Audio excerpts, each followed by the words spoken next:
அதிமுக தொண்டர்கள் வந்து விஜய் நோக்கி போயிடுவாங்க அப்படிங்கிற அதாவது தூய அனைத்து இந்திய அண்ணா திராவிட முன்னேற்ற கழகத்தினுடைய தொண்டர்கள் எந்த கட்சிக்கும் போக மாட்டார்கள் என்பதுதான் அனைத்து இந்திய அண்ணா திராவிட முன்னேற்றக்கூடிய வரலாறு.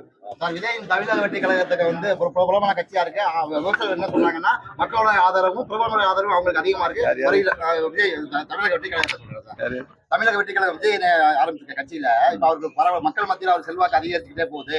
பிரபலங்களும் அவர் கட்சியை நோக்கி போயிட்டு ஒரு அரசியல் கட்சி எந்த இலக்கை நோக்கி சென்று கொண்டிருக்கிறது என்பதை மக்கள் கணித்து சரியாக தீர்ப்பு வழங்குவார். இதுவரை அருமை நண்பர் விஜய் அவர்கள் எந்த ஒரு தேர்தலிலும் நின்று மக்களுடைய தீர்ப்பை பெறவில்லை. அவர்கள் தீர்ப்பு எப்படி, மக்களுடைய தீர்ப்பு அவரை நோக்கி எப்படி இருக்கிறது என்பதை தெரிந்தவர்கள்தான் கருத்து சொல்லணும். வெள்ளாடு ஓனாயும் ஒன்றாக முடியுமா? பயிரோட சேர்ந்த கலைகளும் விவசாயம் பண்ண முடியுமா? துறையோட சேர்ந்த விவசாயத்தையும் எப்படி? வார்த்தை ஜாலத்துக்கு தான் இது ஒத்து வரும். நடைமுறைக்கு ஒத்து வராது.